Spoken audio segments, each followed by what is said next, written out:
Hello everyone, সবাই কেমন আছো? আশা করছি সবাই খুব ভালো আছো। তো রিসেন্টলি সরস্বতী পুজো কাটলো, তো তারই একটা ছোট ভিডিও আমি তোমাদের সাথে শেয়ার করব বলে নিয়ে চলে এলাম। এটা আমি কিভাবে আমার সরস্বতী পুজোটা কাটিয়েছি এই বছর, তো সেটারই একটা ভিডিও। তো তোমরা দেখতেই পারছো একটা রুম, আর এটা আমাদের ইনস্টিটিউটের আগের দিনে, সরস্বতী পুজোর আগে পরিষ্কার করা হচ্ছিল। সব আলপনা ভর্তি ছিল, সেই সব আলপনা তুলে তারপর ঘরটা ডেকোরেশনের জন্য আমরা সব কিছু প্রিপেয়ার করছিলাম। আর এবছর আমাদের ইনস্টিটিউশনের সরস্বতী পুজোর থিম ছিল ওমেন্স এম্পাওয়ারমেন্ট। তো তারই ওপর ভিত্তি করে সব কিছু আমাদের ডেকোরেশন বলো, সব কিছু আমাদের সাজানো হয়েছিল। সবাই মিলে আমরা বেশ খাটাখাটনি করে এটাকে সাজিয়েছিলাম, আর ঘরটা কিন্তু দেখতে বেশ সুন্দর লাগছিল। আর আলপনাগুলো আমাদের অন্য ব্যাচের যারা ছিল মেয়েরা, তারা করেছিল, খুব সুন্দর সুন্দর আলপনা দিয়েছিল। আলপনাগুলো তুলতে ও বাবা কি বলবো, আর প্রচণ্ড কষ্ট হয়েছিল, কিন্তু তোলার পর যখন এই ডেকোরেশনটা করা হয়েছে, এই আলপনাগুলো করা হয়েছে, খুব কিন্তু দেখতে ভালো লাগছিল। আর বেশ সুন্দর করেই সব করা হয়েছিল।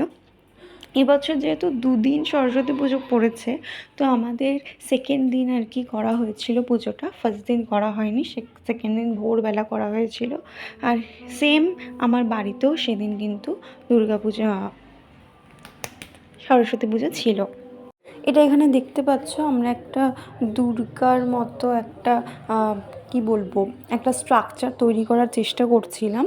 ওটা আর কি একটা মডেল তৈরি করা হচ্ছিল। তো নেক্সট দিন আমরা চলে যাই পুজোর দিনের ভিডিওটা দেখতে পাচ্ছ তোমরা। পুজোর দিন আমি বেশ সেজেগুজে সকাল সকাল চলে গেছিলাম। এই যে স্ট্রাকচারটা দেখতে পাচ্ছ, এটা কিন্তু করা হয়েছিল। এটা হচ্ছে আমাদের প্রতিমা, খুব সুন্দর লাগছিল দেখতে কিন্তু। এটা আমার প্রিয় ম্যাম, খুব ভালো।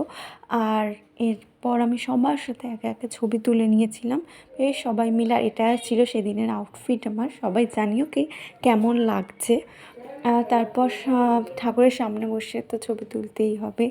আমরা বেশ মজা করেছিলাম, আমাদের পুরো ডিপার্টমেন্ট ছিল, ম্যামেরা ছিল, খুব সেদিন মজা হয়েছিল। সেদিন কিন্তু প্রচণ্ড গরম পড়েছিল, খুব গরম লাগছিল। আর এরপর আমরা সবাই সেখানে গিয়ে একটু ছবি তুলে নিয়েছি, প্রচুর গল্প করেছি। আর এটা হচ্ছে আমার দিদির মেয়ে, আমার সাথে গেছিলো, ও যাবেই, মাস্ট, ওকে যেতেই হবে, তো ও গেছিলো। আর এখানে সবাই একে একে ছবি তোলার পর সবাই মিলে আড্ডা দিচ্ছিলাম। আমাদের পুরো মার্চ ব্যাচ ছিল, সবাই খুব মজা করছিলাম। তো এইভাবেই আমি আমার সরস্বতী পুজোটা এবছর কাটিয়েছি। কোথাও ঘুরতে যাইনি, আমি ইনস্টিটিউটেই ছিলাম। সেখানেই সব বাচ্চাদের সাথে সবাই সবার বাচ্চা নিয়ে এসেছিলো, তাদের সাথেই মজা করে আনন্দ করে কাটিয়েছি।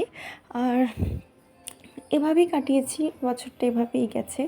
আর এই বছরটাই তো লাস্ট এই ইনস্টিটিউশনে। সবাই জানো যে আমি এটা টিচার্স ট্রেনিং কোর্স করছি, তারই একটা যে এই মার্চেই শেষ হয়ে যাবে সেই কোর্সটা। তো ব্যাস এই বছরটাই শেষ।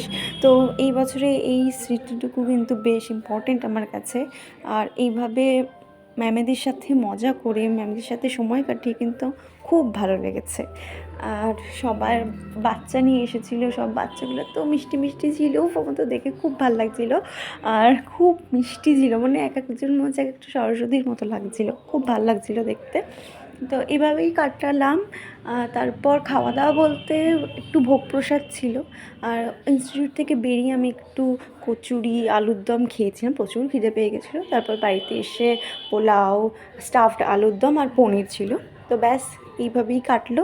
তোমাদের কীভাবে কাটলো কমেন্টে জানিও। বাই।